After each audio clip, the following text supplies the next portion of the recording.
Assalamualaikum warahmatullahi wabarakatuh. Halo teman-teman semua. Terima kasih untuk teman-teman yang sudah datang di channel Pendopo Desa.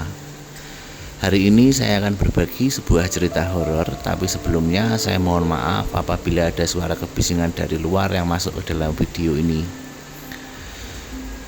Cerita ini saya dapatkan dari Pak D saya. Biasanya saya memanggil beliau dengan nama Pak D Wiro. Kejadian ini diceritakan beliau terjadi di tahun 80-an saat beliau berusia 20 tahun. Pak D Wiro ini menceritakan pengalaman beliau saat melakukan perjalanan menuju ke area pagelaran layar tancap. Di tahun 80-an, pagelaran layar tancap ini adalah hiburan masyarakat yang sangat-sangat ditunggu dan biasanya diadakan di lapangan desa. Tentu saja antusiasme warga pada saat itu sangat besar jika di desa tersebut diadakan pagelaran layar tancap. Pak D Wiro ini menceritakan, sebenarnya saat Pak D Wiro menuju area layar tancap itu bukan ingin menonton film yang ada pada saat itu, tapi lebih ke ingin berkenalan dengan gadis-gadis atau ABG yang menonton di area layar tancap tersebut. Pak D Wiro menceritakan, jarak rumah antara Pak D Wiro menuju ke area layar tancap tersebut berjarak 3 km. Saya dan Pak D Wiro ini memang tidak tinggal satu desa, kami bertetangga desa, dan untuk nama desa sengaja kami tidak sebutkan demi menjaga privasi desa tersebut. Kembali ke cerita, jarak 3 km pada tahun 80-an ini cukup jauh dikarenakan warga pada saat itu jika ingin menempuh perjalanan kebanyakan berjalan kaki atau menggunakan sepeda kayu. Sepeda kayu ini biasa di tempat kami disebut dengan sepeda ontel atau sepeda unto. Nanti untuk teman-teman jika ingin mengetahui bentuk sepedanya bisa googling. Sepeda kayu ini menggunakan penerangan lampu yang disambungkan dengan dinamo, dan dinamo itu ditempelkan di roda depan sepeda.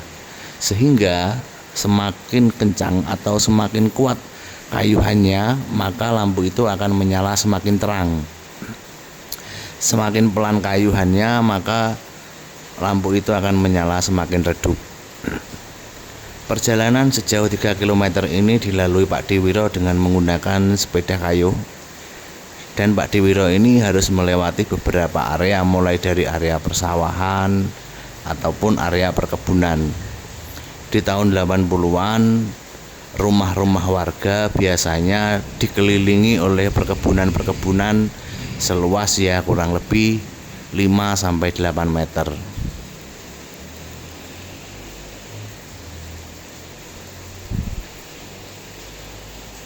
Saat Pak D Wiro ingin melanjutkan perjalanan dari rumah beliau menuju ke area pagelaran layar tancap yang harus melewati perkebunan maupun persawahan itu tadi, Pak D Wiro sebenarnya sudah sering mendengar jika di malam hari di area perkebunan atau persawahan yang akan dilewati Pak D Wiro ini dikenal sedikit angker. Kalau di pagi hari, di siang hari ya biasa saja. Banyak warga atau masyarakat yang melewati jalan itu. Di perkebunan atau persawahan tersebut juga banyak warga yang melakukan kegiatan atau aktivitas bercocok tanam di sana. Tapi berbeda halnya di saat malam hari. Dengan kondisi tahun 80-an yang belum banyak listrik yang masuk ke desa-desa, dan Pak D Wiro ini harus melakukan perjalanan dengan sepeda kayunya. Agar perjalanan ini bisa terang lampunya, Pak D Wiro harus mengayuh sepeda beliau dengan kuat. Di saat Pak D Wiro sudah mulai memasuki area persawahan ataupun perkebunan itu tadi, Pak D Wiro samar-samar mendengar ada suara wanita menangis.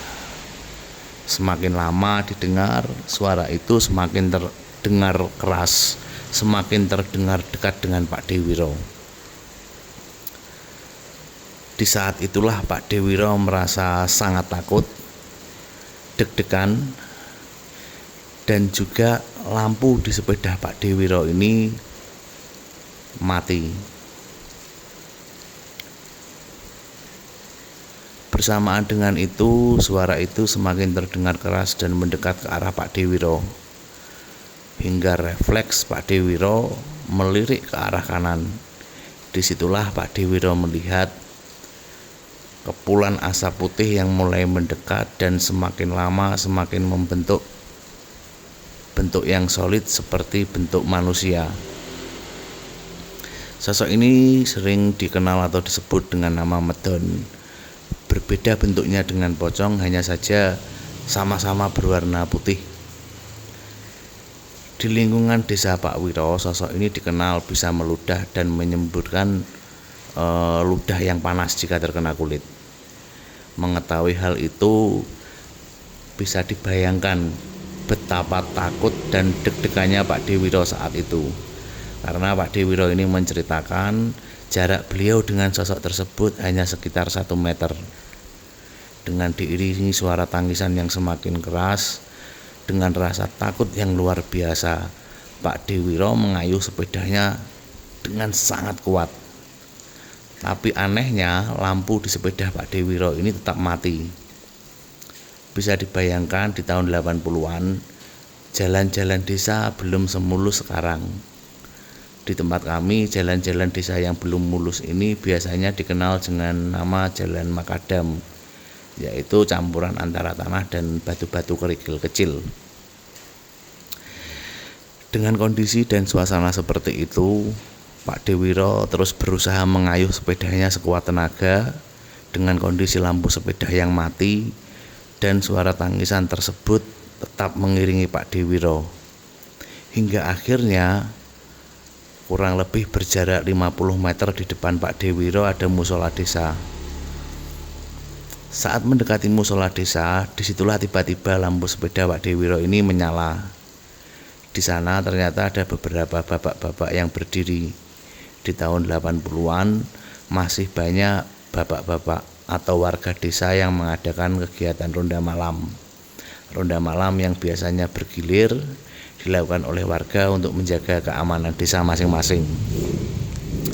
Saat melihat bapak-bapak berdiri, Pak Dewiro pun menghentikan sepedanya, dan kebetulan salah satu dari antara mereka itu adalah saudara Pak Dewiro. Kebetulan juga saudara dengan saya. Lalu Pak Dewiro pun melakukan perbincangan sebentar dengan bapak-bapak tersebut. Saudara yang dimaksud ini namanya adalah Mbah Simo. Mbah Simo ini masih saudara dengan saya, saudara dengan Pak Dewiro. Mbah Simo ini melihat gelagat Pak Dewiro kok aneh, kok kelihatan takut. Lalu Mbah Simo ini menyapa dan bertanya Pak Dewiro, "Kamu kenapa, Ro? Kok kelihatan ketakutan seperti itu?" Pak Dewiro yang masih terengah-engah, masih deg-degan karena tadi harus bertemu dengan sosok Medon yang menangis, dan Pak Dewiro pun juga mengetahui jika sampai Medon ini meludah ke arah Pak Dewiro, maka Pak Dewiro akan merasakan panas yang terbakar di kulitnya. Pak Dewiro pun menjawab, "Mbah, tadi waktu saya melewati area perkebunan persawahan di sana, saya bertemu dengan sosok Medon ini." Singkat cerita, Mbah Simo pun menyampaikan, "Walah Ro, mbok ya kamu itu lewatnya memutar ke arah utara desa. Di sana kan juga bisa. Nanti kamu pasti ini mau ke area pagelaran layar tancap kan? Kamu kan bisa lewat sana, lewat arah utara, nggak harus lewat perkebunan ini. Wong ya ini udah malam." Pak Dewiro pun menjawab, "Ya saya tahu Mbah, tapi kan kalau lewat sana jaraknya lebih jauh. Kalau lewat sana jaraknya lebih jauh, memutar desa. Jadi lebih baik saya lewat sini yang jaraknya lebih dekat." Mbah Simo pun mengatakan kepada Pak Dewiro, ya sudah untuk berhati-hati, dan nanti kalau pulangnya jangan melewati kebun ini lagi, lewat saja ke arah utara memutari desa. Singkat cerita, Pak Dewiro pun sampai di area pagelaran layar tancap bertemu dengan teman-teman beliau. Tanpa basa-basi, waktu Pak Dewiro datang di area pagelaran layar tancap, memarkirkan sepedanya dan bertemu dengan teman-temannya, langsung saja Pak Wiro menceritakan kejadian tadi. Ada salah satu teman Pak Dewiro bernama Pak Dekarni. Pak D Karni ini juga masih saudara jauh dengan Pak D Wiro, dengan saya juga. Pak D Karni ini menyampaikan, mohon maaf, Pak D Karni ini menyampaikan bahwa Pak D Karni ini merasa sangat penasaran. Banyak warga yang bilang seperti itu, tapi Pak D Karni ingin membuktikan. Pak D Karni ini mengatakan kepada Pak D Wiro, ya udah Ro, nanti kita pulang dari pagelaran layar tancap, kita lewat sana saja lagi. Bener enggak kata warga, bener enggak apa yang kamu ceritakan ini tadi? Aku kok penasaran. Pak D Wiro ini manggil Pak D Karni ini dengan nama Mas. Walah Mas, aku aja lewat sana ketakutan kok kamu malah pengen lewat sana. Udah Ro, enggak apa-apa, nanti kan kita rame-rame dengan teman-teman. Daripada kita lewat jalur utara harus memutar desa, kita lewat sana saja. Aku juga sangat penasaran, bener enggak sih sebenarnya itu yang terjadi? Bener enggak sih sebenarnya sosok itu ada di sana? Dan untuk cerita mengenai ini berhenti dulu sampai di sini. Nanti kita akan lanjutkan di episode berikutnya. Ini mohon maaf sekali jika saya menyampaikan ceritanya dengan grogi, mungkin terbata-bata, mungkin banyak kekurangan. Ini karena cerita pertama saya mohon maaf yang sebesar-besarnya.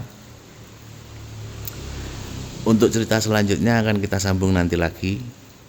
Terima kasih untuk teman-teman yang sudah datang di channel Pendopo Desa.